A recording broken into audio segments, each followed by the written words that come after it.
So yan mga utoy, welcome sa isa na namang Hunter x Hunter Dark Continent series. Pero sa pagkakataong to ay gagawa tayo ng series within the series. Ngayon nga po ay ang part 1 ng ating Hisoka versus Pinuno Mega Fight Series. Ito ang ating unang paksa para sa 4 na video kasi ito po ang nanalo sa nakaraan nating poll. Kung sino sa pagitan ni Hisoka at ni Chrollo ang una nyong gustong mapanood at si Hisoka nga po ang nanalo. Sa mga Chrollo fans, huwag kayong mag-alala kasi pinag-uusapan lang naman kung sino mauuna. Next nating video ay siya naman. Sa pangatlo nating video ay ang mismong labanan at sa pang-apat ay kung ano nga ba ang nangyari pagkatapos nun. Mas pinili ko po ang ganito kahabang format upang maintindihan natin ang sitwasyon pati na mga abilidad ng bawat manlalaro. Kasi nga po ay kung isasalaysay natin ang labanan blow by blow, wala talaga kayong maintindihan liban sa nanalo si Chrollo sa huli pero yun na ba talaga yun? Sa pagtatapos ng 4 na video na to, malalaman nyo kung may bawi pa ba si Hisoka o talagang no match siya kay Chrollo. So bago natin simulan ang ating talakayan patungkol kay Hisoka ay inaanyayahan ko po kayo na mag-subscribe sa ating YouTube channel, hit the bell icon para ma-notify sa mga bago nating videos. Huwag kalimutan na i-like ang ating video para makatulong po kayo sa algorithm ng ating channels. Libre lang naman ang pagpindot sa mga yan. Maraming salamat, balik na tayo sa ating paksa. So si Hisoka, hindi naman talaga komplikado ang kanyang ginagawang teknik. Kaya lang sa katotohanan, napakahirap niyang kalaban. Umpisahan natin sa psyche ng taong to.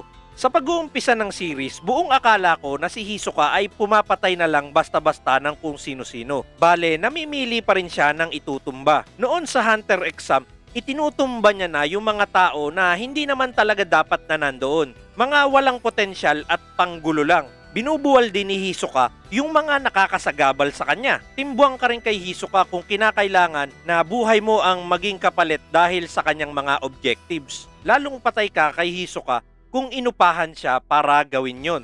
Kita naman natin yon nung election arc. Wala siyang pakialam kahit yan ay butler ng Soldic o kaya naman ay 1-star hunter na si Bushidora o 2-star hunter na kagaya ni Teradane. Basta yan ang trabaho, gagawin niya yan. Pagdating naman sa mga kumakalaban sa kanya, namimili pa rin naman siya ng papatayin. Ang mga nakaligtas sa kanya ay si Leorio, Kurapika, Bodoro, Gon o yung mga tao na sa tingin niya may potensyal. Hindi niya yan gagalawin. Kumbaga gusto niyang labanan ng mga taong ito kapag hinog na ang kanilang mga kakayahan. Wala ring interes si Hisoka sa mga taong tinatawag niyang sirang laruan. Parang si Chrollo nung nilagyan siya ni Kurapika ng Judgment Chain.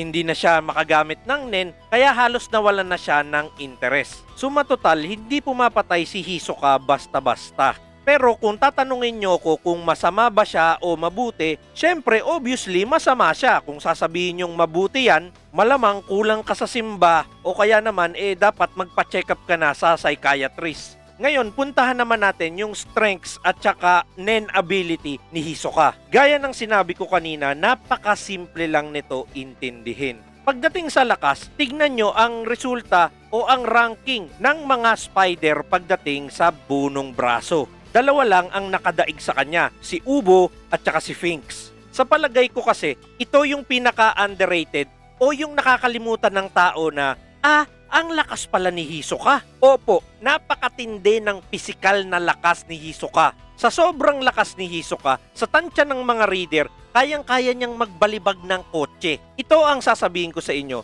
Hindi ibig sabihin na Nen user ka, meron ka ng malakas na katawan. Si Hisoka ay mayroong abnormal physical strength. Pwede pang lumakas yon at tumindi. Maliksi rin siya kumilos at marami siyang acrobatic techniques na nagagawa. Alam nyo, malalakas talaga mga baliw eh.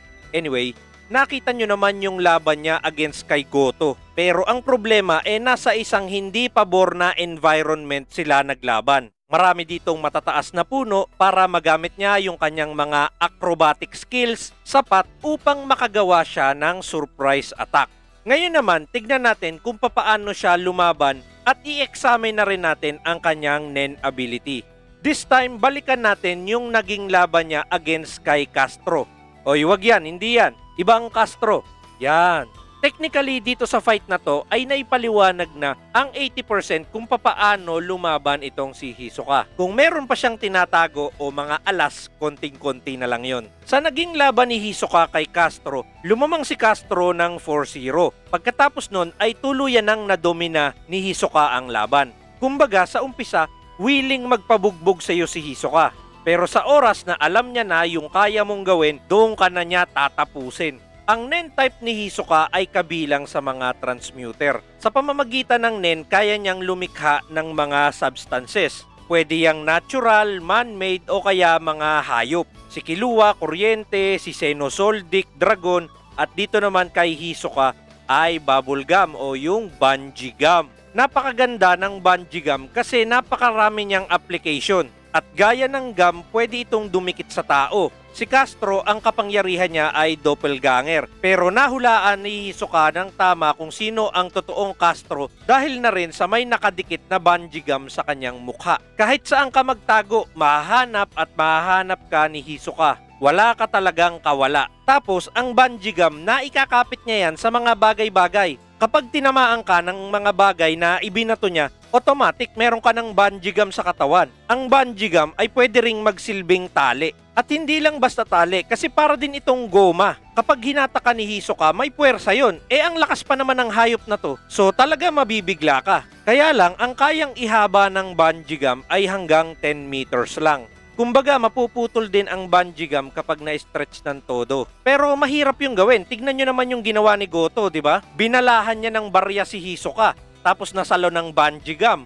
Na-stretch lang. Tapos naibalik pa sa kanya. Yan, patay ka tuloy. Gaya ng sinabi natin kanina, mayroong kakaibang lakas si Hisoka. Kaya niyang ibalot sa bungee gum ang isang mabigat na bagay sa kanya itatapon sa'yo. Pero ang paborito niya ay yung mga baraha. Signature niya yun eh. Pinatatalim niya ito gamit ang Nen tapos itatapon niya sa'yo. Diba napaka-cool na power nun? Noong bata ako, ginagaya ko to eh. Pinapatumba ko yung mga baso naming plastic gamit baraha. Anyway, yan yung paborito niyang pangpatay. At masasabi natin na kanyang pinaka-primary weapon. Ngayon, meron pa siyang ibang power at ito yung pinaka-crucial. Itong ability na to ang masasabi nating dahilan kung bakit napakahirap niyang talunin. At yun nga ay ang kanyang texture surprise. Kahit mga ekspertong Nen user at mga miyembro ng Spider, hirap na hirap silang madetermina kung kailan niya ginagamit ang texture surprise. Nagagawa niya kasing mameke ng mga papel o kaya naman mga maninipis na bagay. Isang magandang example dyan ay yung kanyang tatong spider sa likod. Nagagawa niya na ang tela ay magmukhang balat ng tao.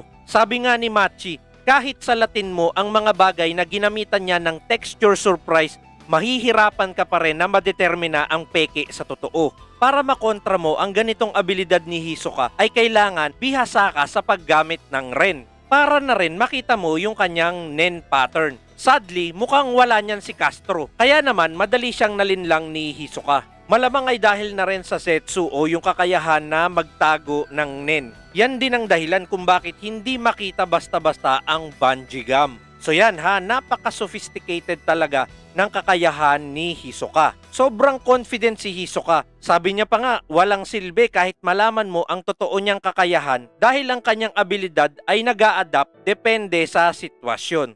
Pero mga utoy, alam nyo ba na sa palagay ko, hindi pa rin yan yung pinakamatinding abilidad ni Hisoka. Para sa akin, ito ay yung kakayahan ni Hisoka na mag-concentrate sa laban. Alam nyo kasi, meron siyang konsepto na tinatawag na memory overload. Ang Nen kasi ay kapangyarihan ng pag-iisip. Nakasalalay ang Nen sa kakayahan ng isang tao na mag-isip. Ngayon, kung titigil ang iyong imagination, ay hanggang doon ka na lang. Sabi ni Hisoka, sa katotohanan, fair ang laban nila ni Castro. When it comes to psychological, doon na nagkatalo. Nataranta si Castro at nakaranas daw siya ng memory overload. Kaya yun, talo. Kumbaga, sinasabi ni Hisoka na huwag kang titigil mag-isip sa laban kung hindi ay malamang hindi ka makasurvive. Sabihin na lang natin na mataas ang survival instincts ni Hisoka. Parang ganon. So yan ang kakayahan ni Hisoka.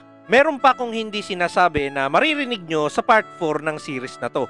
Next natin na i-discuss ay si Chrollo. Siya ang dahilan kung bakit 4 na parts ang series na to eh. Malalaman nyo kung bakit sa susunod na video. Isa-isay natin ang mga kakayahan niya, pati mga rules kung paano niya yon nagagawa. O ano, ayos ba? Kita-kita tayo ulit sa susunod na video ha. Nga pala, mag-comment kayo sa baba at binabasa ko lahat yan. So yan, hanggang dito na lang para sa video na to. Muli, ito po ang inyong Kuya Utoy. Palagi tayong manood ng anime, palaganapin natin ang anime culture. Magbasa tayo ng Hunter x Hunter hanggang sa muli. Paalam!